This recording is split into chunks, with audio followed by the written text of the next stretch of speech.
And now, the reason you're all here, I would like to introduce our speakers and moderator for the evening. So I would like to ask them to come out on the stage and take their seats, and then I will introduce them to you. So welcome, moderator and speakers.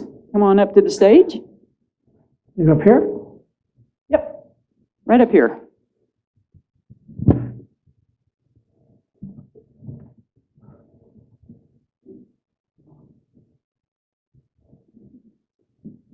All righty. I'm going to start. General Clark, get up here. I will start by, on the far end here, to introduce to you General Wesley K. Clark, U.S. Army retired, served as the Supreme Allied Commander Europe and Commander-in-Chief, U.S. European Command from the summer of 1997 until the summer of 2000. In this capacity, General Clark was the commander of NATO's first combat action, Operation Allied Force, which saved the lives of 1.5 million Albanians. A candidate for the presidency in 2003, General Clark is a Vietnam veteran, a West Point graduate, and a former Rhodes Scholar who served for over 34 years in the United States military. An investment banker with his own strategic advisory and consulting firm, General Clark is president and CEO of Wesley K. Clark and Associates. Among his many awards and honors are the Presidential Medal of Freedom, the State Department's Distinguished Service Award, 5 Defense Distinguished Service Medals, the Silver Star, and the Purple Heart. General Clark is the national best-selling author of 3 books, Waging Modern War, Winning Modern Wars, and A Time to Lead. A noted commentator on military events who appears frequently on TV and radio. I know he has a CNN appearance later this evening. He speaks on diplomacy, leadership, and technology before business and public audiences all across America. Please join me in giving a warm CU welcome to General Wesley Clark.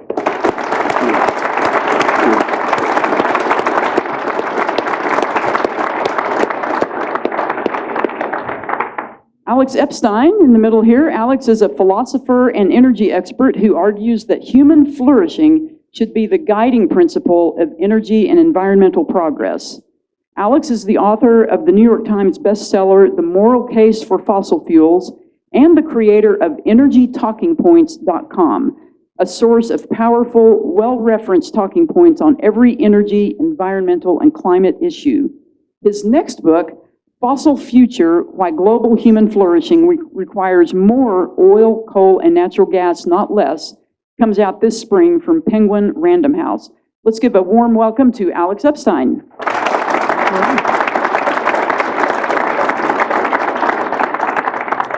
And our moderator this evening is Amber Athey. She is the Washington editor at The Spectator, a co-host of O'Connor and Company on WMAL Radio in Washington, D.C., and we're very proud that she's a senior Tony Blankley Fellow with the Steamboat Institute. Prior to joining The Spectator, Amber was a White House correspondent for the Daily Caller and was an investigative reporter for Campus Reform. Her work has been cited by The Washington Post, Politico, The Hill, Vanity Fair, Fox News, NBC News, and many others. Amber is a graduate of Georgetown University. She graduated in 2016 with a double major in government and economics and a minor in mathematics. And we are delighted to have Amber moderating our debate this evening. So a warm welcome to Amber Athey. And one last comment. You have one last chance here to vote in the poll, and then it will be taken down, and then I'm just going to turn it over to Amber. Well, thank you all so much for coming out tonight. I know I'm really excited for this, and I'm sure you all are too. This is a really important topic, and 2 people who couldn't really be more qualified to speak on it. So before we get started, again, do make sure that you vote on the poll. This is your last chance, and then we'll vote again at the end of the debate and see if opinion has changed based on how the debate goes. And you can also submit questions via the QR code that is circulating around. And during the second portion of the debate, I will read off some of the audience questions to our debaters.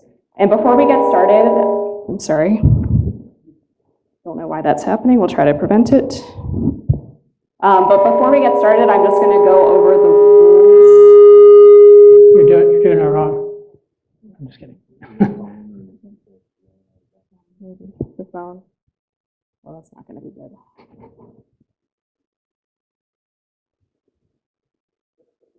Can we check that before we keep going? Yeah. Okay.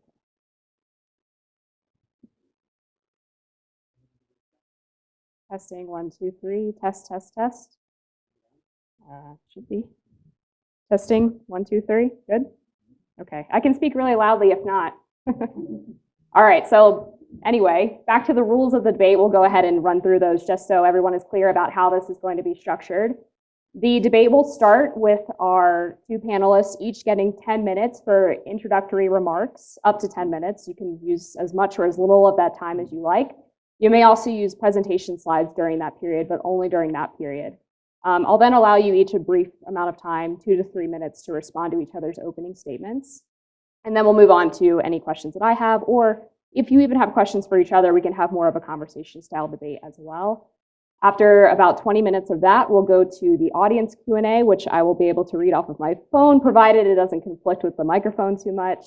And then we will go to 3-minute closing statements from each of the panelists. Sound good?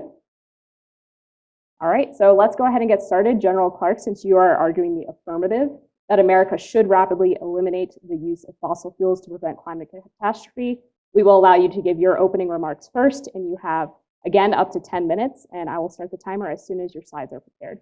Okay, now I'm going to move over to the podium so Very I can good. make these slides work. And thank you very much, Amber.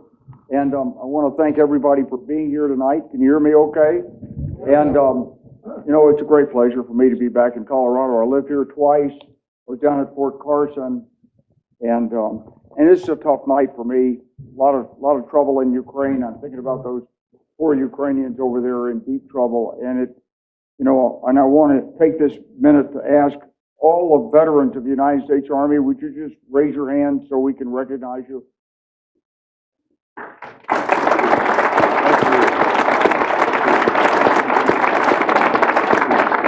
I want to specifically recognize my West Point classmate, David Linder. He and I started West Point together in 1962. He's from Omaha. He was a great high school athlete and a scholar. He did that at West Point. He was a star on the track team, one of the top guys in the class, had a great Army career, and he lives right around the corner here in Boulder. And David, thank you very much for coming. So look, since most of you didn't vote to rapidly eliminate fossil fuels, let me tell you why I think you have to reconsider this position. So the global land temperature index is going up. Earth continues to significantly warm. These are the hottest temperatures recently. Now, why are they hot temperatures? Because the Earth's atmosphere holds greenhouse gases that trap the heat during the day that's put on the Earth's surface by the sun. When you have certain types of chemicals in the air, they reflect the heat back, the infrared radiation. This is methane and principally carbon dioxide. This is where we've been for hundreds of thousands of years. This is when human civilization took off. This is where we are right now at 412 parts per million. In the last million years, the atmosphere has never warmed the way it has today in the last 50 years. We're up here at 412, actually in the Northern Hemisphere, it's 418 in January of 2022. The climate scientists tell us if we get above 450, the change is irreversible. Now, what does that mean exactly to us? So there's a lot of different countries contributing to this. We're actually not the worst. You can see that China is much worse than we are. We're talking about petroleum, natural gas, and coal. Nuclear is not an issue. It is not a fossil fuel. And the renewables that we're using now, we're rapidly expanding our use of renewables. Generally, they're not contributing to climate change, except insofar they have to be manufactured. Sun's not to blame. Some people say it's the sun. It isn't. It's all been scientifically measured. We're using a lot of energy from different sources. This is what we use it for: transportation, electricity, industry, home and business, heating, and agriculture. Even if everybody drove electric cars, you wouldn't solve this problem, because that's only about a quarter of what we're using it for. Why is it harmful? Because One thing is it leads to sea level rise. At 2 degrees of warming, most of the Hudson, of the Manhattan area is inundated. At 4 degrees, and that's where we're headed right now, if we don't change how much fossil fuel we use, we're going to have very little left of New York City or the Jersey Shore or Long Island. This is what the glaciers look like here. This glacier in Patagonia in 28 is what it looks like today. The oceans are getting more acidic. We lose all the coral. We get extreme flooding like this in Germany, or in British Columbia last year, or in Hoboken, New Jersey. These are extreme weather events caused by climate change. For each 1 degree centigrade rise in the atmosphere, 4% more moisture is held. And as the jet stream wobbles because of the warming of the Arctic, which is warming 3 times more rapidly than the rest of the planet, then these extreme weather events impact us more in the temperate zone. So the bottom line is there's an unprecedented rate of change from a geologic sense, and it's potentially catastrophic. What it will do is sea level rise, flooding. Well, go look at the forests in Colorado and look at the dead trees caused by the beetles that come up that couldn't have lived here before given the old climate, but they're moving north now, destroying our forests. It's everywhere, change happening at an unprecedented rate. Why don't we fix it? Well, because it's difficult, there's competing interests, there's inertia, and look, there's 2 billion cars going to be on the road in 2040. Right now, there's 1.1 billion. 1.1 billion cars, and you're going to try to make them all electric? That's tough. And 377 million trucks, and you're going to try to make them all electric? Really hard to do. And it's confusing. All these spots show different places where electricity is generated from all different sources. It's all, most of it's private enterprise. People are trying to make a profit. They don't want to spend more money on it. You don't want your electricity rate to go up. So this is hard. And OPEC has a lot of oil, and they have a lot of political influence, and they don't like cutting off the flow of oil. And there's our big oil companies. Now, these companies pay Washington to get the political outcome they want. So this is what they spend annually on average over the last few years. $201 million going to Washington Beltway bandits who lobby Congress to not move forward with renewables. Now, this is a change because 15, 20 years ago, the oil companies thought they were going to run out of oil. They were investing in wind, and they were saying, like BP used to say, beyond petroleum. But when they discovered fracking, they discovered we got enough oil to last and gas to last for 100 years. We're never going to run out of it in the United States. So therefore, don't invest in anything else. So therefore, spend $200 million a year to make sure solar and wind and other renewables don't get much public support. There's a lot of distraction here, but it's hard to take action. But what we have to do is 4 different things. Somewhat reduce the use of hydrocarbons, improve technologies, bring in some new technologies, and pull greenhouse gases from the atmosphere. We're never going to eliminate the use of fossil fuels. So anybody here who's in the fossil fuel business, relax. You have a lifetime employment opportunity. We're not going to get rid of them.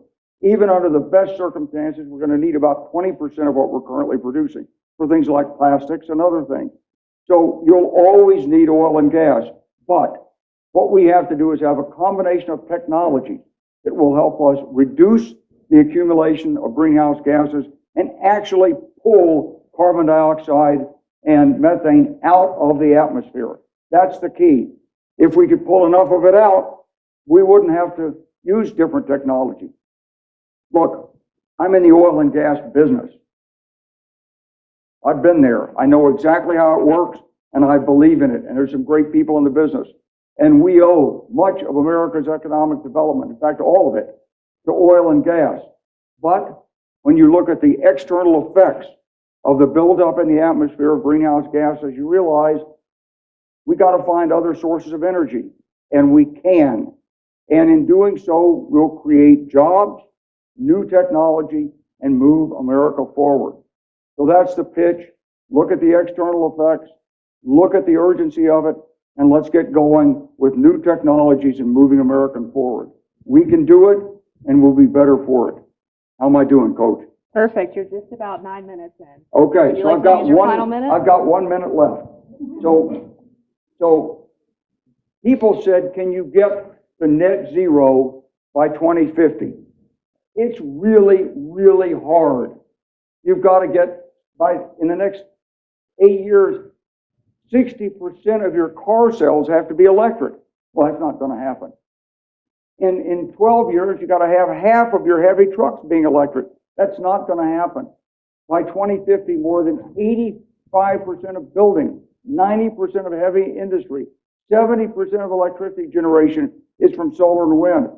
I don't think it's feasible, but I do think it's an important goal. If we don't solve this Ukraine problem, we're not going to get anywhere. And this is what it would take. Electric car sales increasing by 18 times. Wind and solar installation 4 times as much per year. This is per year. And reducing electricity. So this is a really aspirational goal. But if we take it, we will create jobs.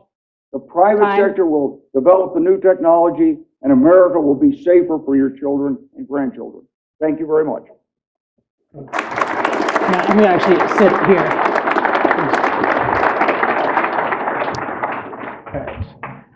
I'm going to do mine here because I have a giant iPad, which is easier to rest on my lap. Okay, so we're getting started. Whenever you're ready. All right, so tonight we're debating this question of should we rapidly eliminate fossil fuel use to prevent climate catastrophe? And, globally, this is the question of net zero. Should we go net zero by 2050? Should we try to do that? And I think it's really important to note that this is the mainstream position in the world today. This is the position of the United Nations. It's the position of the US government under President Biden. It's the position of prominent corporations like Apple and Facebook. It's the position of financial institutions like BlackRock.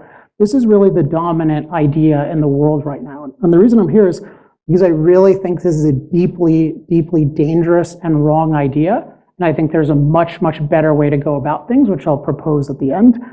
And so I would like to share that. And I'd like to share how I came to this conclusion. This is a really bad idea. So my background is philosophy. So I started out as I had no connection to the fossil fuel industry, didn't know anyone when I came up with my views, let alone had financial connection. But I think the key thing I had is I'm obsessed with how to think clearly about complex issues. And I think this is a complex issue because the main source of energy we have has this side effect of CO2, which is definitely a warming gas. We definitely agree on that. And in thinking about this, I've tried to think about what are the principles we need to follow to make the right decision. And I've identified 2 that I think are above all the most important. And the interesting thing about these principles is literally 0 people have ever challenged these principles. I'm curious if anyone here will tonight, but I've never heard anyone challenge these principles. And yet I think these principles are completely violated by most people, including every advocate of net zero and including General Clark's presentation that he just gave. I'm a big admirer of his. I think he really cares about this country, but I think the position he's taking is really deadly for this country and for the world. So I'll explain why. But the 2 principles are that when we're thinking about fossil fuels, they have benefits and side effects. So first we have to consider the full benefits going forward, just like you would for a vaccine or antibiotic. And I don't think that's done very frequently. And then the other thing is with the side effects, you have to consider the full effects of CO2 emissions. So this means not just negative, but also positive, things like global greening and warming where it's good. But also you have to be very precise. So for example, General Clark is talking about New York being underwater. This has no basis in any scientific document that exists in the world in the scientific community. So you need to be precise about these things because if you exaggerate the side effects or ignore the benefits, you're going to make the wrong decision in energy, just as you would in medicine. And so for each of these principles, I'm going to share with you the facts that really transform my mind. And I'm going to call these undeniable facts because they're really, most of them are mainstream accepted, particularly the climate ones, and the ones that aren't, I've never seen anyone successfully challenge. If General Clark wants to try, I think that would be very valuable. But I think these facts are very, very powerful, so I'm going to go through them. So the first is that low-cost, reliable energy is essential to human flourishing, which means humans living to their highest potential. So the reason it's so important is because it's all about machines. Human beings need machines to be productive and prosperous, and we need low-cost, reliable energy so we can afford to use machines. That's what gives us abundant food. We have agricultural machines. That's what gives us abundant clean water. We have water purification machines, abundant clothing, textile machines, abundant shelter, building machines, heating machines, air conditioning machines. Medical care, think about an incubator. You need low-cost, reliable electricity. So this is such a crucial aspect of having, the opportunity to really have a successful life, which brings us to fact number 2, which is that billions of people lack this crucial value, low-cost, reliable energy. As this chart shows, about a third of the world is using wood and animal dung for their energy. 3 billion people, think about this, use less electricity than our refrigerators. Like our individual refrigerators use more than 3 billion people. So the world is desperately energy poor. We have to keep this in mind. The third thing is that fossil fuels are a uniquely scalable source of low-cost, reliable energy. So scalable means available to billions of people in thousands of places. Fossil fuels have been competed with for over 100 years vigorously, yet they're still 80% of the world's energy, and they are growing fast, particularly in the places that care most about low-cost, reliable energy, namely China, which has just 200 new coal plants in development, let alone their massive fleet. So there's something very special about fossil fuels. It's the only truly globally cost-effective source of energy today. And again, we're in an energy-deprived world. The fourth fact, I think, is really important. We hear talk about solar and wind, but we have to acknowledge the reality that solar and wind are not cheap. So they're not cheap replacements. If you look at the grids that use solar and wind, they systematically go up in price. We can talk about the reasons, but we have to acknowledge that reality that they're adding costs. They're not replacing costs. I hope we get into detail on that because there's a lot of interesting material there. And then the fifth fact, I think this is the single most important one for this debate, and this is one that is criminally neglected. It is, nobody contests this fact, yet the UN doesn't recognize it, our government doesn't recognize it. And I'm proud to be one of the people who popularized it, but it's from the International Disaster Database. And it is the fact that climate-related disaster deaths, so the thing that we're worried about in our supposedly worsening climate, floods, storms, extreme temperatures, wildfires, etc., those deaths are down by a rate of 98% in the last 100 years. And it's very clear if you look at the logic, fossil fuels play a huge role because it's all these machines. Like for example, for drought. Drought used to be the biggest climate killer. Now it kills almost no one in the US. Why? Because we have irrigation. That's a high energy activity. Because we can internationally alleviate drought because we have convoys powered by fossil fuels. So we have to recognize fossil fuels give us an incredible ability to master climate danger, whether natural or man-made. Another fact is 100 million people live below sea level around the world. So we are masters of climate. We need to recognize that. We're not primitive anymore. We can deal with a lot. And so what this means, this has some implications. So the biggest one is that the low-cost, reliable energy that billions of people desperately need to be productive and prosperous, and our whole ability to master climate, this depends on fossil fuels. In an energy-hungry world, if you eliminate fossil fuels, if you restrict them, you are killing people. And net zero, I literally believe, is mass poverty, which means mass killing. Like that is, I've heard nothing to contradict that anyone has said. I'm curious if anyone can, but that is my honest conviction. You deprive the world of its leading, uniquely cost-effective source of energy in a world that desperately needs more energy. You talk about replacing it with solar and wind, which are currently a failure. That is a prescription for mass murder not seen since communism killed 100 million people in the 20th century. I do think it's that serious. And so what this means, though, is it's not just that CO2 has to generate any problems. To restrict, let alone eliminate fossil fuels, it has to have such catastrophic apocalyptic problems that it's worth ruining the lives of billions of people. So we're talking about like sea level rises of feet per decade that just totally overwhelm us, or the storms get 2 or 3 times more powerful. So I think we have to look at CO2 in that context. Is there anything resembling this apocalypse? And I think it's very clear. The answer is not at all. So if we look at the history of the planet, we're at a very low level of CO2, very low level of temperature. They don't even correlate historically. So It's a more tropical planet when it's warmer, for sure. That's not an unlivable planet. So it's really important to get this like, oh, it's unlivable, it's irreversible. Like, we're the most adaptable species.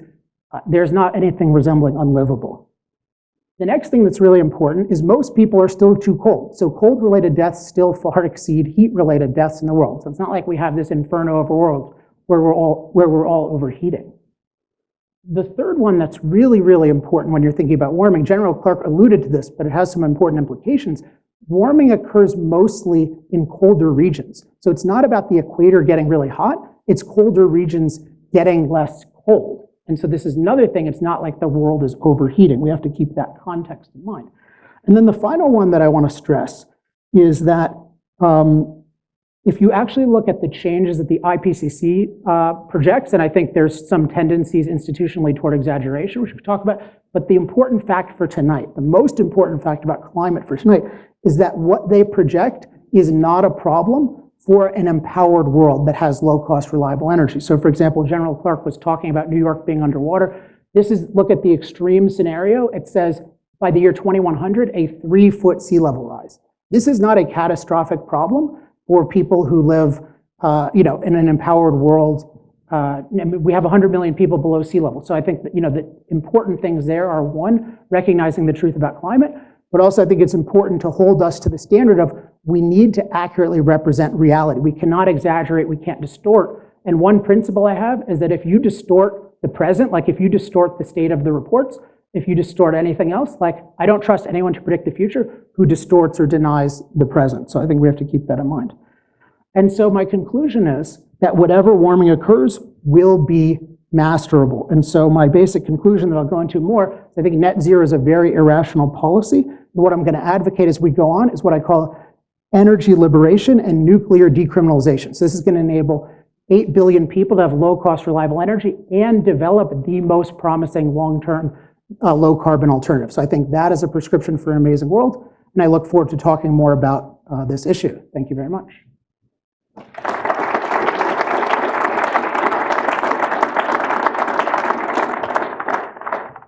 All right, right on time. So General Clark, I'd like to start with allowing you, I'll give you each 2 minutes to respond to each other's opening statements. So in the interest of fairness, and General Clark, I'll allow you to start if there was anything you found particularly objectionable there. So I'm going to respond to Alex's statement here, Yes, right, sir. Amber? Okay, well, I think I want to go through 7 or 8 points he made. I'm going to try to go through them pretty quickly, so just bear with me. I'm not a lawyer. I'm not a fancy pants intellectual, but I'll try to get through them as fast as I can. The first thing he said is you have to look at the positive and negative effects of CO2. The only positive effect I saw that he pointed out was that New York City might flood due to climate change. I think that might be positive for a lot of people, but it's not for the people living in New York City. He said that you've got to have low-cost, reliable energy. Well, actually, he didn't show us how much solar and wind cost. Right now, it costs less to put in a solar plant or an energy or a wind turbine plant than it does to build a new combined cycle gas turbine generator. Now, how do I know this? Well, you can shake your heads in the audience, but I'm sorry. I'm an investment banker. I've put in CCGTs in Mexico. I know how much they cost, and I know how much we're putting in our wind and solar in Texas for. And believe it or not, it's actually cheaper. Now, the reason some of the existing plants may be cheaper is because they've already been fully depreciated. But wind and solar are grid competitive. And then, there are a lot of people who don't have energy today, but they're not going to get a natural gas pipeline run to their home in Africa. And the way they're going to get energy is with solar panels on the roof and with ethanol stoves. That process, both those processes are well underway in Africa today. So in your home in Africa, you get a little solar panel and you pay a little bit per month for it, and it charges your phone and it provides electric power. That's their standard of living. For people that are making under $10 a day, that's what they need. That lets them compete. We'll have to stop there, but Am I out of time? you are, I'll but stop right there. we'll come Thank back you. and be able to address the other points later on. Alex, would you like to go ahead? Yeah, definitely. So I think I heard three big points. So the first one is I didn't say any benefits of CO2. I forgot if I mentioned global greening. I think that's a pretty obvious one. But the one I'm sure I mentioned is that warmer is better for people in cold places. I mentioned, that as I mentioned that there are more cold-related deaths than heat-related deaths. So I think, General Clark, that's just a distortion of what I said. So let's try to avoid that. The solar thing, so this is an interesting fallacy. Note that I did give evidence about this. What I showed is the cost of electricity on grids that use more and more solar. So I showed it being more expensive in California and then still more expensive in Germany. And so there's a question of why that is. And the basic reason is solar and wind are intermittent or unreliable sources of electricity.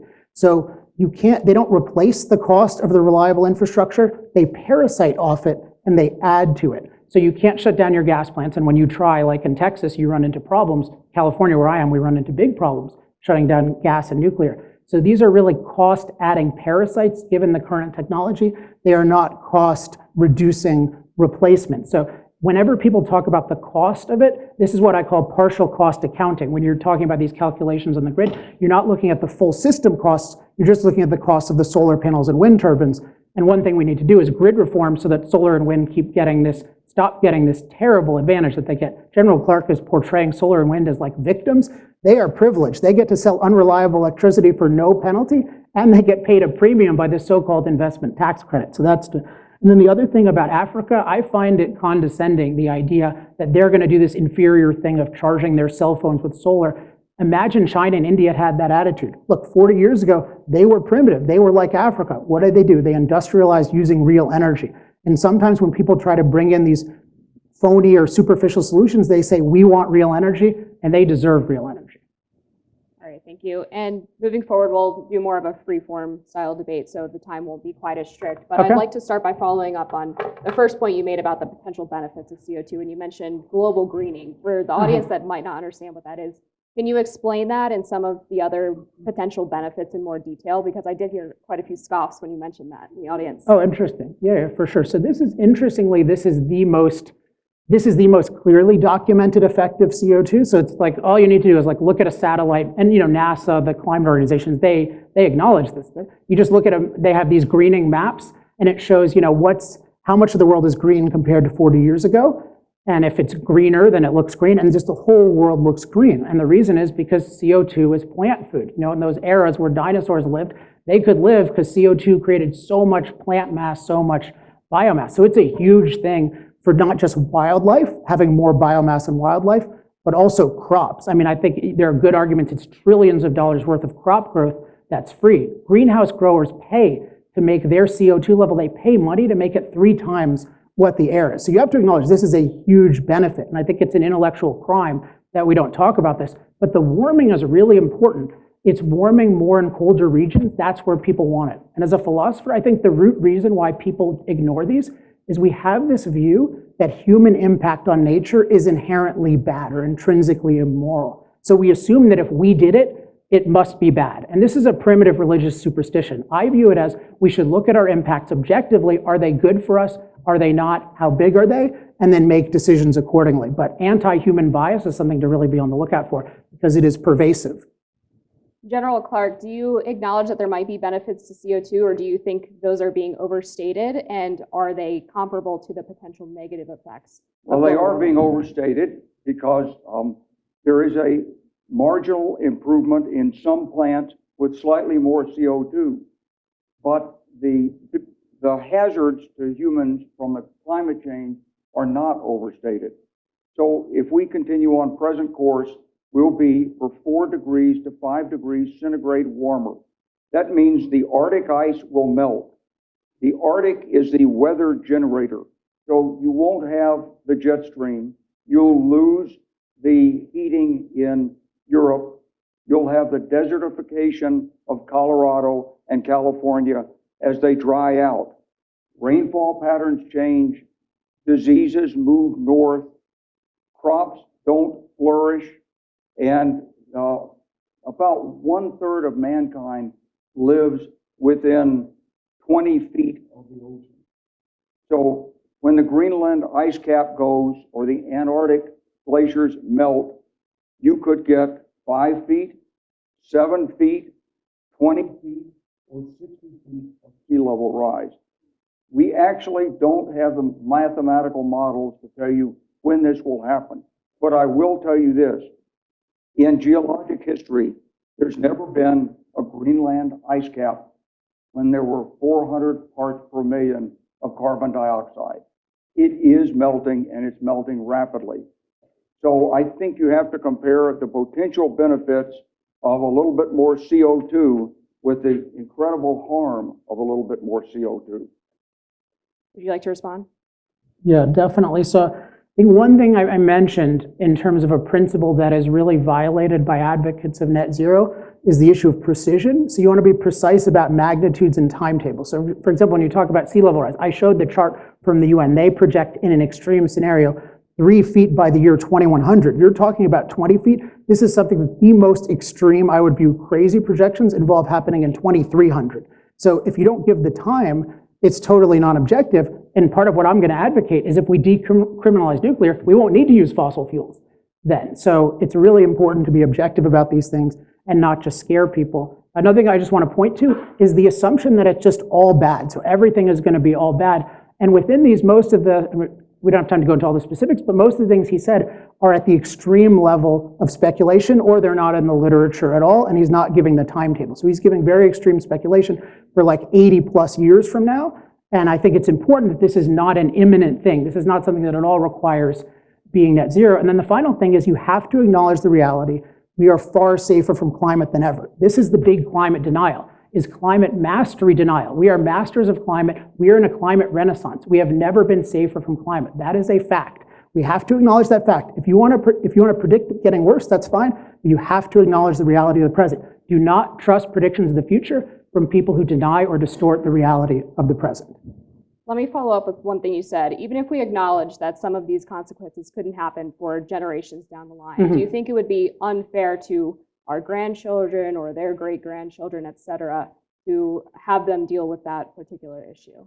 No, for many reasons. So first of all, I mean, you do have alternatives that can emerge on a 40, 50, 60-year, like 70-year replacement timescale. So you can liberate those. But I think it's really important when you're looking at the future, like a warmer world is not an objectively worse world for humans. It's probably a better world for humans. Like we're a tropical species, we'd want a more tropical world. The real issue with climate is the real potential threat is the issue of the rate of change. So the issue is there a disruptive rate of change, and is it catastrophically disruptive? There's no chance of apocalypse, the world becoming unlivable. There are these questions of sea levels. But as I said, even the mainstream extreme versions give us sea level rises that are not alarming at all. So no, our obligation to the future is keep being productive, keep innovating. That's what I wanted people to do in the past, and that's what I'm grateful. That's what we should be doing for the future.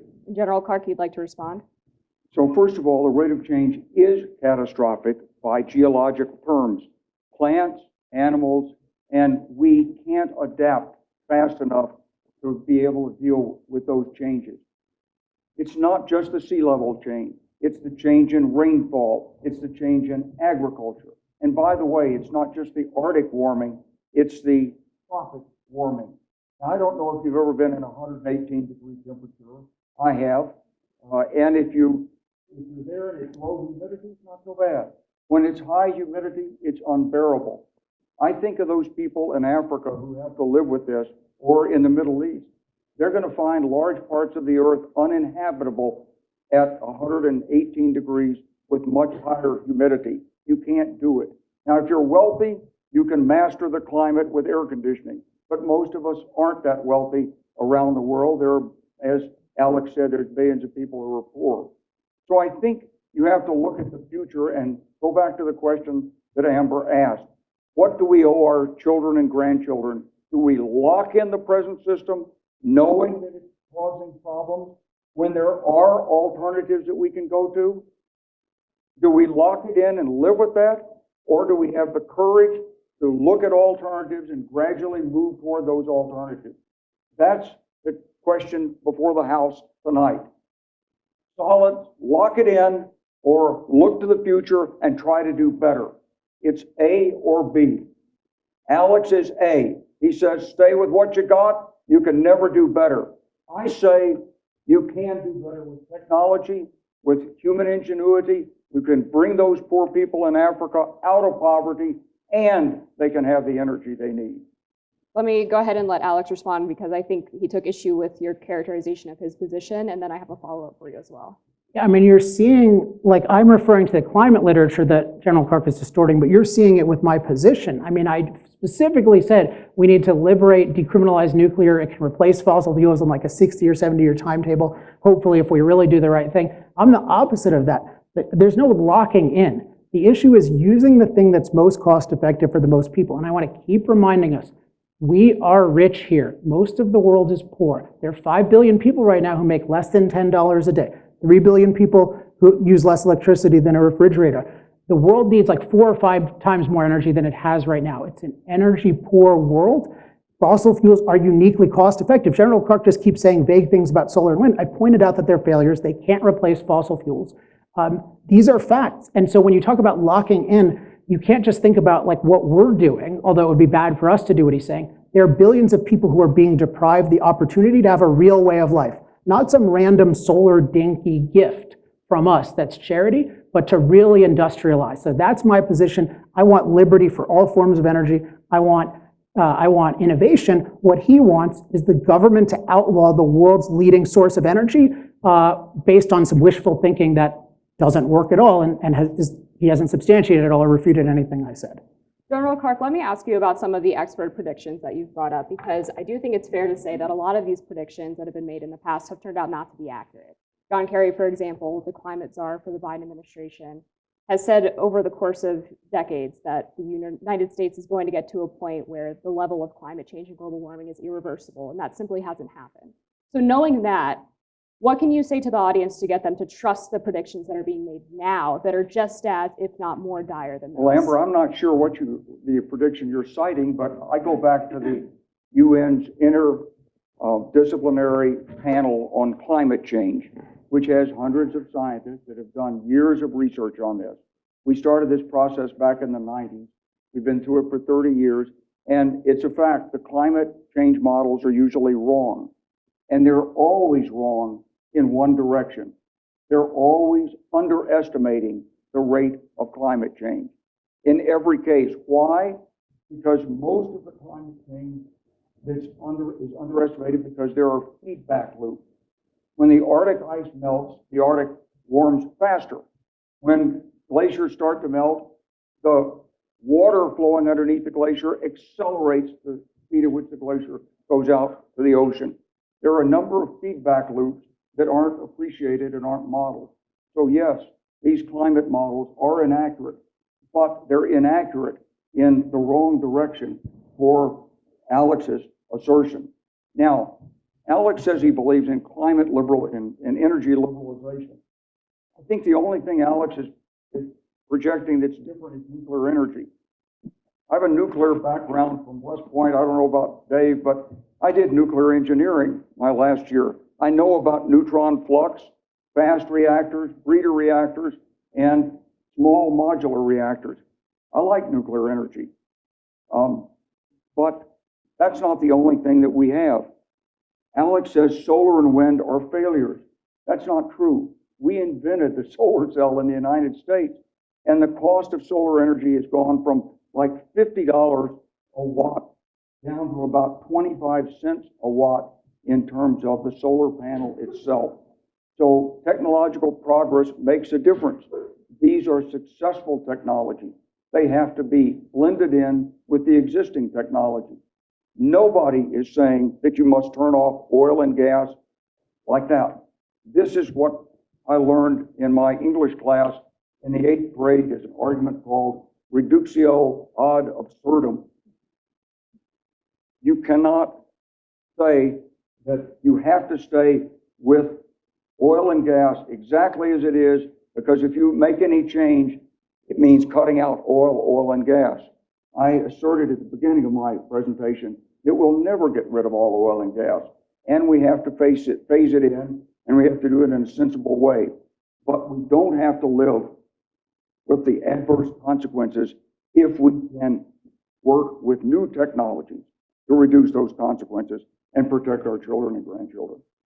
Let me remind the audience to keep submitting your Q&A. We are going to get to those in about 10 minutes. And Alex, I saw you shake your head pretty vigorously when General Clark said that the climate models are actually too conservative rather than too aggressive. So would you like to respond to that point? Yeah, so I want to take issue in a sense with the question, because there is this track record you're referring to of what I call catastrophizing, which is you have these predictions, like for example, John Holdren, President Obama's chief science person, said up to 1 billion climate-related deaths from famine by 2020, and we had record harvests and record low climate-related disaster deaths. You have dramatic examples of overprediction, but if we had like a mainstream climate scientist here, I would argue that would be a good question. But General Clark is just totally distorting mainstream climate science. I've pointed this out like last night, tonight about the sea levels. You can't do that. This is just a total made up fabrication to scare people, talking about 7 feet, 10 feet, 12. This is just a made up thing. So it's much worse than the mainstream people having some problems, which they do. This is a total distortion of the mainstream pretending that it's representative, which is related also to this idea of underestimated models. I've never heard this argument in my life. I mean, the models, there's a general criticism that they run hot. They've tried to mount a defense in the last couple of years, but even the people who defend them say, okay, they've been like exactly right and they've been on the defensive. I want to just keep framing this as there's this question of what are the benefits, what are the side effects? I think I've shown really clearly, and none of the fundamentals have been answered, that this is a crucial value that billions of people's lives depend on if they're to have the low-cost, reliable energy they need to live in an abundant and safe world. And then the side effects are, if you look at what the UN is saying even, it's something that we can totally deal with climate mastery. And even just one point about the heat is that heat-related deaths, even in India, are smaller than cold-related deaths. Like cold is a problem in a lot of places. And for Africa, yeah, heat changes aren't going to make that big a difference, but in any case, they need to empower, and you're stopping them. Your policies are doing that. Oh, and the reductio ad absurdum, that is really the quote of the night. That's, by the way, a straw man of my view, another fallacy. But I am talking about the #1 policy in the world. Everyone says net zero by 2050. I didn't make up a policy. I had a policy. This is the policy of the world that on the phone you said you agreed with, and you said we have to be net negative by 2050. So I'm not doing any reductio. I'm engaging the actual view. I'm pointing out that it's absurd, but I'm not reducing it to the absurd. It just is absurd. General Clark, I'll allow you to respond. Well, I don't know exactly how to respond to that. I mean, there's a lot of Well, let's ideas start with thrown the out first there. thing. What is it that I should respond to, Well, let's- Amber? You're the moderator. Sure, let's start with the end of Alex's statement, which was that you have agreed to argue in the affirmative that we should eliminate fossil fuels by 2050. I never said we should eliminate fossil fuels. Ever said that. I never said that. The debate topic was we should try to get to net zero by 2050. And if Net you'll allow zero. me to refer to my slide, can I refer to my slide? Sure. Okay. Very quickly, I don't though. know if I can find it. Let's see if I can find it. I can only give you 30 seconds. I have only 30 seconds. Look, we're not going to get rid of fossil fuels by 2050. But we're going to have to find new technologies to reduce the buildup of greenhouse gases in the atmosphere. If we don't, we will face more adverse consequences. The models, every year they come out, they show increasing sea level rise, increasing desertification. Now, I can go back to the IPCC and I can show you these things in great detail, but we don't have time, and you may not be, interested to do this. You can look it up on your phone. Look up the IPCC latest report. It actually came out 2 days ago, and flip through it and see what you think. So that's the first one, okay? What was another one? Well, I have 2 follow-ups for you because the title of the debate is, should America rapidly eliminate the use of fossil fuels to prevent climate catastrophe? It's I fine to think be we net zero should from my perspective. rapidly move away from fossil fuels. But I'm not a lawyer. This is not a legal debate. We're not proving a case in court. I'm trying to have a reasoned discussion. We're not going to eliminate fossil fuels. Now, I don't care how you vote in this. That's a game. What I want you to walk away from this is with an understanding of 4 things. Number 1, that the climate's changing.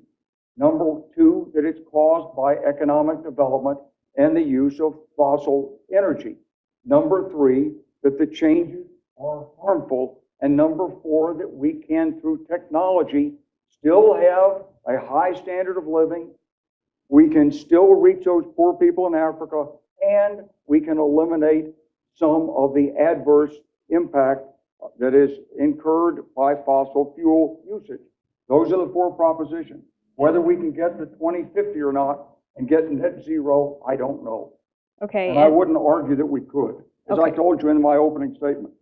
And in your opening statement, you did mention that electric cars, if everyone started driving electric cars, that wouldn't be enough, for example, to I said get it to would that goal. not be enough.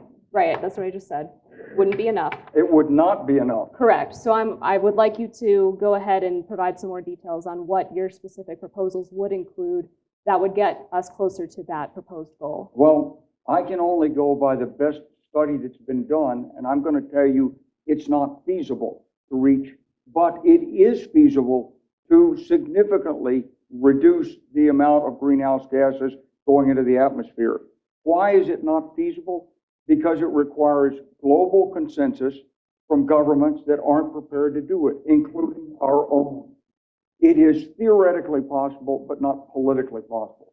Now, can I go back to these charts for a second? No. No, okay.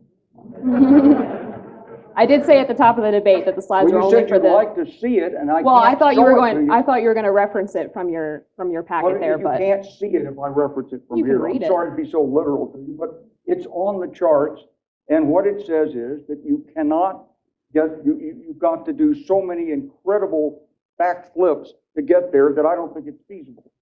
They can show it's mathematically feasible, but it's not realistically feasible. My point in coming here is to talk realistically about this problem and to ask you to support reasonable policies to move us in the direction of lower carbon and greenhouse gases emissions in the atmosphere.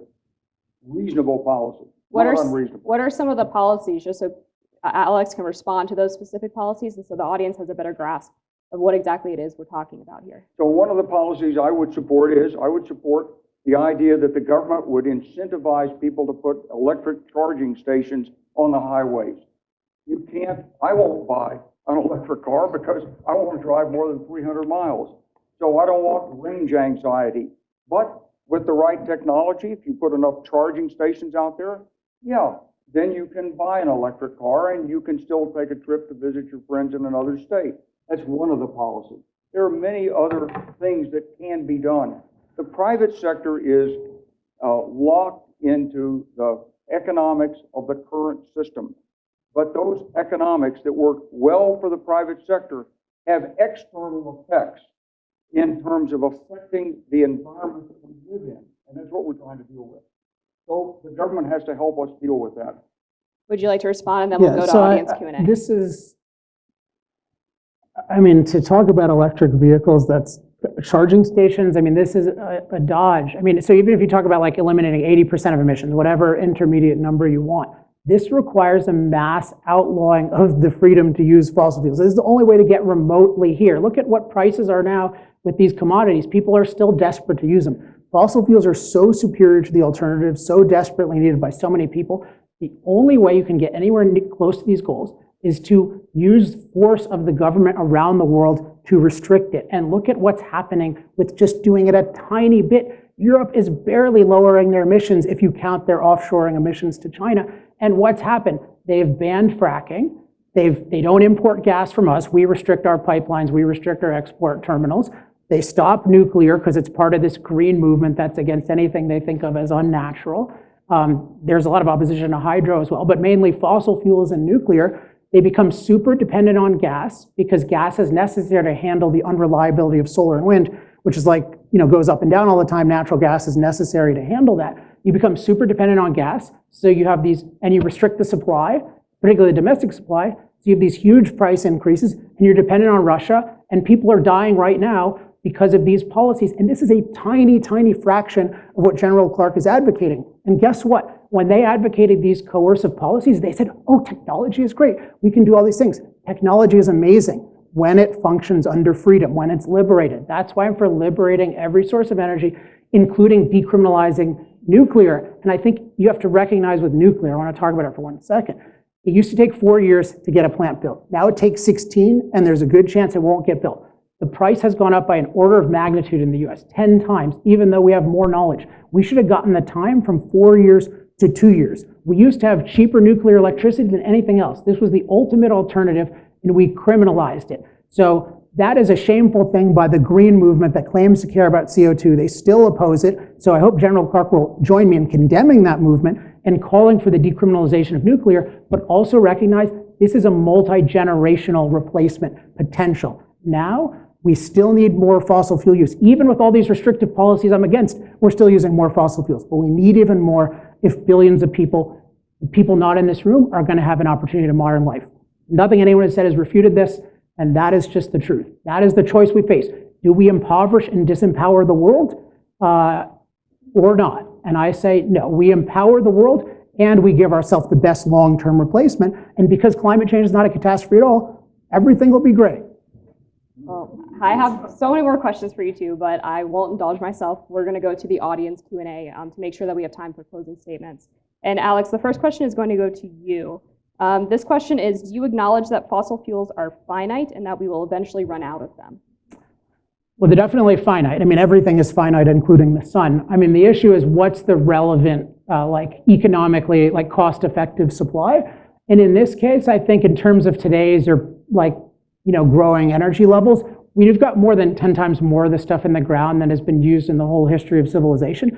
So there's not a supply problem, which is why the green movement doesn't use this argument much. They say, oh, there's too much supply. That's their problem. But I will say, one reason to think about this is one reason why nuclear is really attractive to me, not because I'm afraid the vengeful climate is going to kill us all or something like that and we can't adapt to, I'm not afraid of that kind of thing. I think that's like primitive religion to have that kind of fear in the modern era. But what we need way more energy, and nuclear has way more scalability potential than fossil fuels. So I'm all about empowering the world as quickly as possible. And yeah, to have the levels that I want, we need a lot more alternatives, particularly nuclear. And I'm open to solar and wind if they compete fairly on a free market. But right now they get privilege even though they're unreliable, and they get special treatment. So that is crazy, and it's causing all these problems, including in Texas and California. So that needs to stop. I presume you're referring to government subsidies and the like. Yeah, government subsidies that defund, A, the construction of reliable power plants, and B, this is really important, the weatherization and resiliency of plants. So, Texas spends $70 billion on what I call unreliables. That's money that isn't spent on reliable power plants and resiliency. And so what happens is you have a bunch of wind the week before the disaster, the wind all dies down, you need to massively scale up natural gas, you don't have as many plants as you should, you haven't invested in weatherization because you wasted your money on these unreliable things,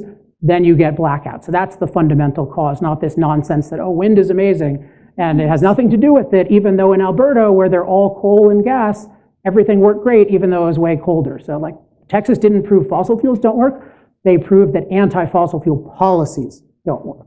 All right, well, I'm glad we got into solar and wind a bit more, because the next question for you, General Clark, is from a few audience members. We would like you to address the fact that solar and wind energy is generally more unreliable than fossil fuels, and how you would bridge that gap to make sure that the power grid is reliable. Well, solar and wind energy cannot provide base load. And the reason for that is the wind is variable, and the sun sometimes doesn't shine as brightly because of cloud cover. But through mathematical modeling, we can predict the wind to some extent, and we can anticipate the cloud cover. And in the genius of the financiers and the marketing system, somehow they're able to do this.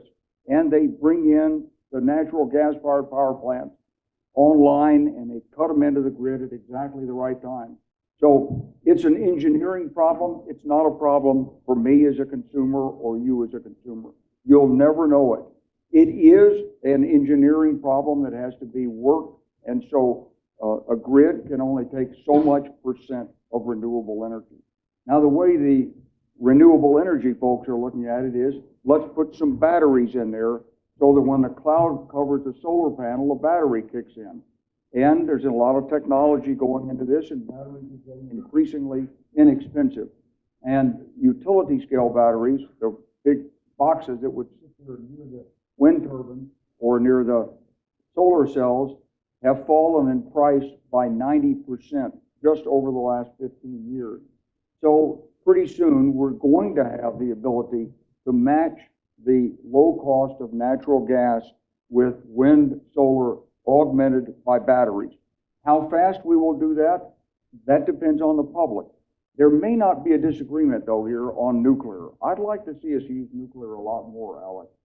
But the problem is you have to do things that the public will accept. And the public, no matter how hard we've pushed on it since 1983 and 3 Mile Island, they're just allergic to nuclear. And they shouldn't be, but they are. So maybe you can help us win greater acceptance for nuclear. All right, so Alex, quite a few audience members are bringing out the fact that a global warming could affect some animal populations and their climates, et cetera. And I think they're taking issue with the fact that you would presumably place human comfort or their ability to get reliable energy over those species. And would you like to address those concerns? Yeah, so I don't know how the question was phrased, but if it was phrased in the way that you did, I mean, I would take offense on behalf of billions of people that you're willing to kill them to preserve certain animals in places that you're not interacting with. So there's a question of how you think about this, and it's easy to caricature a pro-human perspective as like being anti-nature, anti-animal. But of course, many of us, probably all of us in this room, are like, we love animals, we love nature. We have to just think about how do we interact with them in a beneficial way. So I think of it as we want a healthy relationship with the rest of nature. And so in terms of the climate changes we're talking about, I mean, most of these species deal with a wide range. This is true in the ocean. We probably won't get into that, but these species deal with a wide range of temperatures normally. And when you look at like extinction threats, it's almost always something like an invasive species. The nice thing, like using more fossil fuels and more nuclear is going to enable us to preserve nature much better. Not just because of the CO2, although that is a big thing that is not taken seriously. I mean, CO2 is really good for diversity, biodiversity, and that kind of thing. But the main thing is when you are wealthy, when you use machines, and when you're not living off nature like we do with General Clark has historically been, I think, part of the ethanol lobby, a big advocate for that. Like ethanol, like that involves cutting down a lot, that's plants, like people cut down trees and that kind of thing for energy. When you get your energy from underground, you don't have to do that. Plus you're wealthy enough where you don't have to kill these animals.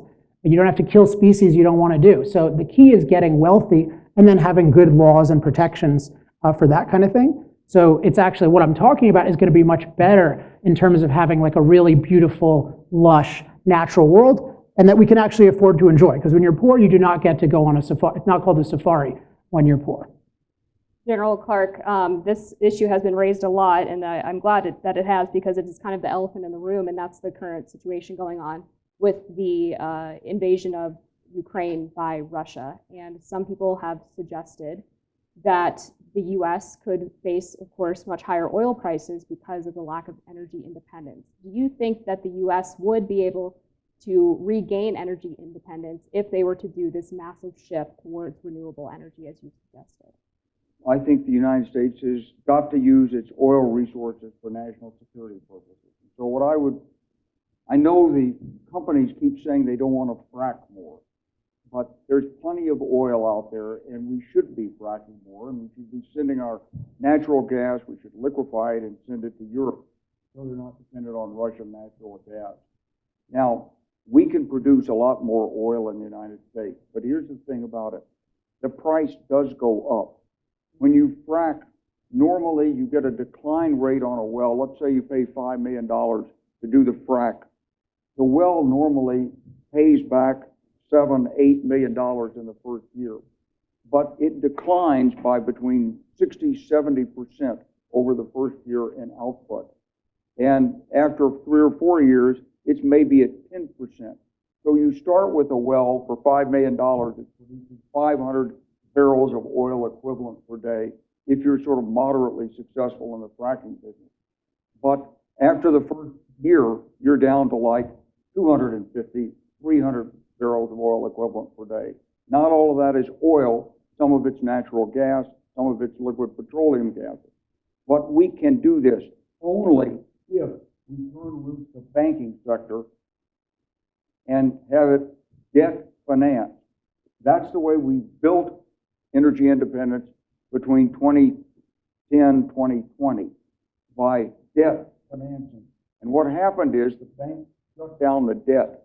The little company I was in that was fracking in Oklahoma, suddenly the oil, when the price of oil went down to $40 a barrel, the bank said, "Oh, you're dead. You'll never repay the debt. We want your company." So you have to understand what the vicissitudes of the marketplace are.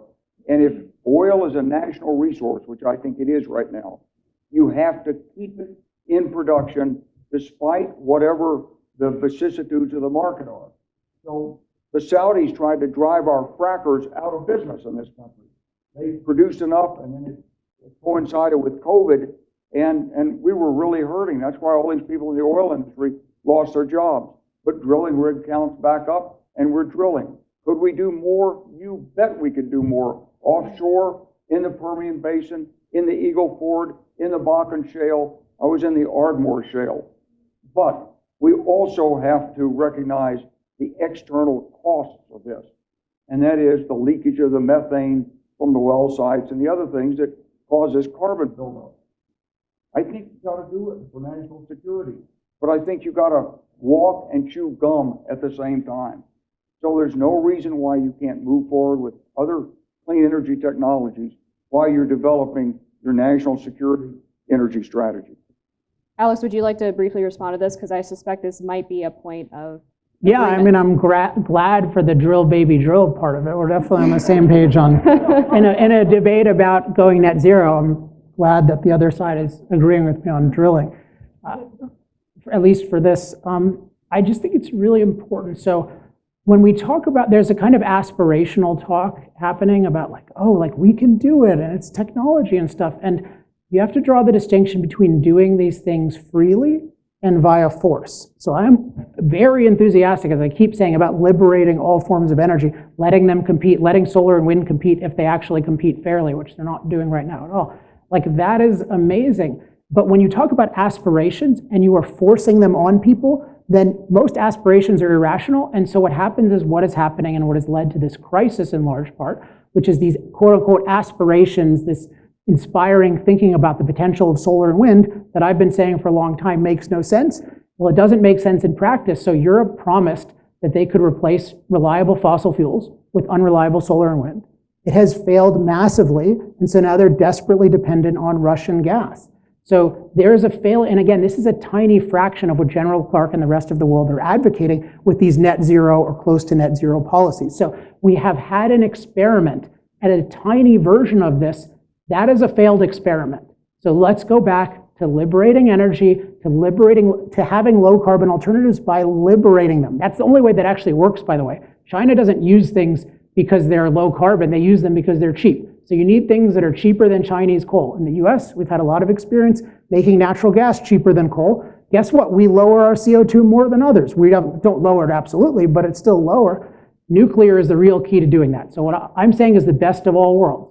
You get empowerment now, going to the future, you get progress, and you get low carbon, clean, safe energy in the long term. And in terms of the public perception of nuclear, I don't think it's as negative as General Clark thinks, but let's work to change it. Let's tell people that they're wrong. We've got an amazing technology we're not taking advantage of, and let's go nuclear. I'm actively working on this in Congress, a decriminalizing nuclear package. I am both the biggest advocate of more CO2 emissions in the near term and fewer in the long term. So by liberating nuclear, so go figure. It's all about what benefits human flourishing and human empowerment. All right, and I have a perfect audience follow-up for you. This person would like to know if you also support ending government subsidies for oil companies in addition to solar and wind companies. Who are you talking to? Me? To you. Well, I don't support any subsidies, so no. I mean, you have to eliminate, there's a question of what you define as a subsidy, because there's certain kind of like in what are called intangible drilling costs, which is a kind of technical issue, but no, there should be no subsidies for any form of energy whatsoever. But you need to get rid of all these pseudoscientific controls.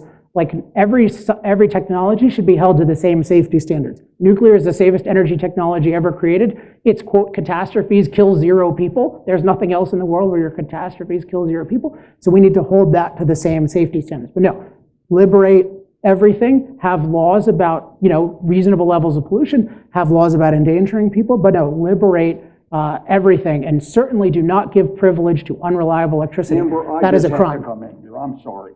I have to come in here. Look, this debate is in a way, we're missing the point, okay? We have to use technology. Let me give you an example. In the oil industry in 1908 in Texas, we discovered Spindletop. It was a salt dome and boom, it blew up, and Texas was the center of the oil industry. But then what happens is that pressure that forced that oil to come up like that, it's caused by natural gas and CO2 in the ground, and pretty soon you lose the pressure. And so then you got to start pumping. So then we discovered that you could repressurize the well. You can repressurize it with water. You can repressurize it with steam. You can repressurize it with CO2. So we're doing that right now. Then we discovered we could go below the dome where the oil was, and we could go to what they call source rock. We did that with a government grant. The Department of Energy paid for the exploration and the experimentation that led to America's energy independence. The very thing that I think you're advocating not to do is our government, paid to learn how to frack. And we became the best in the world at it. Now, where we failed was we also learned the photoelectric cell. Einstein predicted it. We built the first one in the United States, but then we didn't commercialize it. Instead, the Chinese government commercialized it. And now most of the solar panels are built in China. So technology will move forward. There's no reason to lock technology for anything, including oil and gas. But I'm in the business sector. Wall Street doesn't like laboratories and science projects. They won't vote for it. The basic research, the crossing the divide between an idea and a marketable product, if it's high technology, you've got to have some government leadership. We do it in medicine. We do it in the defense sector. We do it in energy. We have to get it started. And that's what made America great. We have built technology, and we've had the government help us. So Alex, I think it's great that we're, talking about oil and gas, and I'm not an enemy of it. Like I said, I'm in the business of it. I'm trying to build the liquid plant down in Arkansas right now to transform natural gas into synthetic diesel fuel. But we have to be cognizant of the technology. We have to get the right roles and the balance between government and business. We've got to get the banking sector involved. We've got to move this country forward. If we move America forward, the world will follow, and we'll help those people in Africa. All right, we've got to move to closing statements, but real quick, first, Alex, I just want you to respond to General Clark's point about government funding energy innovation. Yeah, so it's kind of a criticism you see in sports where they'll say oh, God gets all the credit when you win and not the blame when you lose. And that's what General Clark is doing with the government in energy and technology. So anytime the government is involved in anything, it's the internet, it's fracking, they just take it's oh, well, we made it possible. And if you look at fracking, I don't know if in this area, there's a guy named Chris Wright, who's actually one of the people who led it. He worked with George Mitchell, one of the people who led it. I mean, in general, what the government does is it restricts innovation. The idea that free countries and free people don't invest in basic research, that is an insult to free people and is totally false historically. Otherwise, communist countries would be amazing in terms of innovation.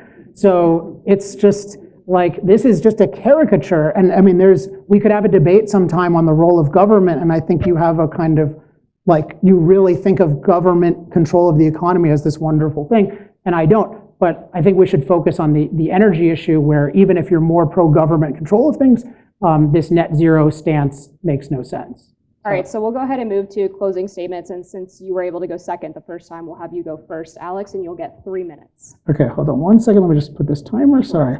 I won't start until you're ready. Okay, start.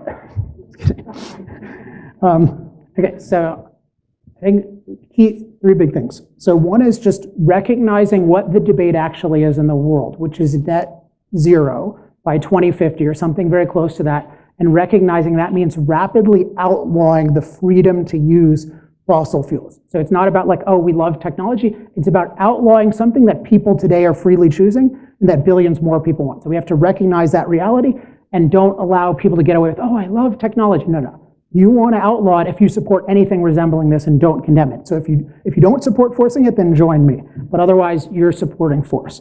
Then in terms of the methodology of how do we think about this, I want to go back to benefits and side effects. Think about them carefully. And I think I've shown in terms of fossil fuels, the benefits are literally the livability of the world for billions of people for the next couple of generations. Again, because energy is so crucial to human flourishing. It's in such short supply, it's so desperately needed. Fossil fuels are so uniquely good at producing it, there's nothing close. Solar and wind are so radically inferior right now, the idea of them as a replacement is an insult. I mean, there's just a joke. Again, there's nuclear potential, and then most importantly, maybe, we have this unbelievable ability to master climate. We cannot be climate mastery deniers. We have to recognize we are far safer from climate than any humans have ever been, and it's because whatever the side effects of climate so far have been, the climate mastery benefits have been far greater. You have to acknowledge that reality. And then in terms of the side effects, I think it's pretty clear that we're causing some warming. It'll get somewhat warmer. The world will get a little bit more tropical. There's some good things about that, maybe some bad things about that as well. But there's nothing resembling catastrophe. So what I choose very deliberately a world that is more empowered, where 8 billion people have the opportunity to have an amazing life, and it is a little bit more tropical. And if you want it to be less tropical in the future, we'll be amazingly innovative, and we can someday suck CO2 out of the atmosphere. We're nowhere near able to do that now, cost effectively. And then the final thing I want to talk about is this point about only trusting predictions about the future from people who are accurately representing the present. I think General Clark has misrepresented 3 things majorly tonight about the present. One is me, this total straw man of I want to lock in fossil fuels, I'm against technology. This is just an insult straw man that is not at all true.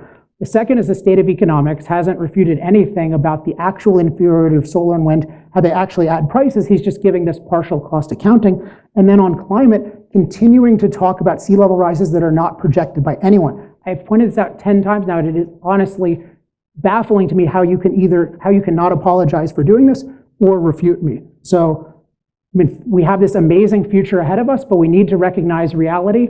And I've tried to give you my best understanding of reality, and I'm really grateful to you and also to everyone who is watching this later. So thank you very much. And if you want to learn backup for every single thing I say, go to energytalkingpoints.com, and we'll have everything documented in the next few days. Thank you.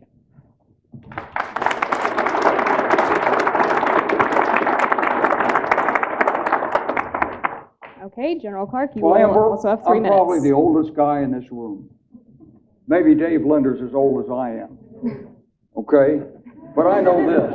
I've lived a pretty good life on Earth, and I want to leave this planet better for my child and my grandchildren.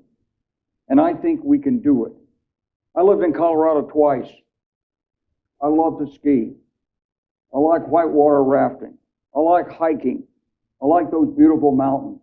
I don't want to see Colorado become dried out. I don't want to see the ski season compressed to 25 days a year. I don't want to see us stop agriculture in many parts of the United States because we don't have the water to do it. I think we owe it to the next generation and the generation after that and the generation after that to look ahead and tackle these problems. I think people ought to pay for what they use. I don't think government should gift you things.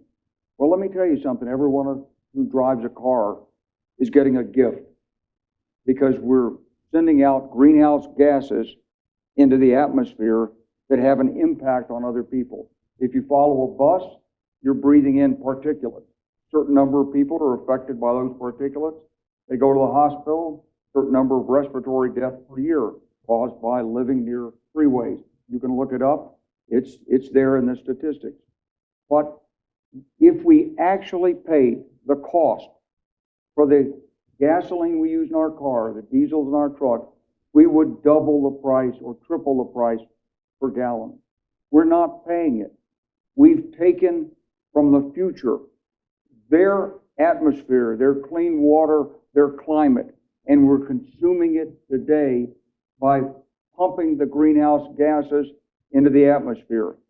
Now, I'm not talking about outlawing anything. I'm not talking about not allowing anything. I'm just saying, pay what you owe. Pay what you owe. You've got to raise the price of carbon. because there's a social cost to it in the environment that's greater than the cost to get it out of the ground. It's just a fact. And you can look at all the models you want.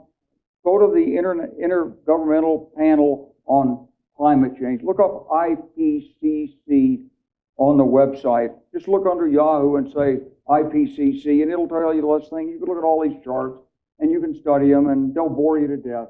But the simple truth is, the Arctic is warming, the tropics are warming, the rainfall patterns are changing, North America is getting drier, the oceans are rising, and it's just a question of how fast.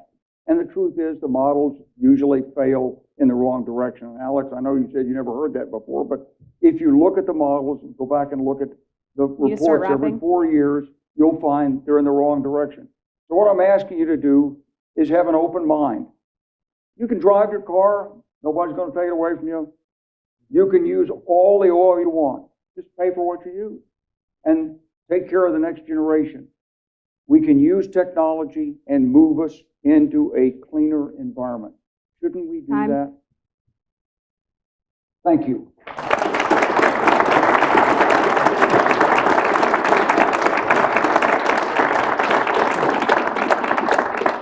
All right, so now is the opportunity for you to vote again, whether your position stayed the same or wwhether it changed based on the debate from that poll. The results of the pre-debate poll were that 32% of people in the audience thought that we should rapidly eliminate the use of fossil fuels, and 61% disagreed with that assertion, 7% said not sure. So we're going to see if that changes. Go ahead and continue voting. In the meantime, if you'd like, give another round of applause for our panelists. Aren't they fantastic?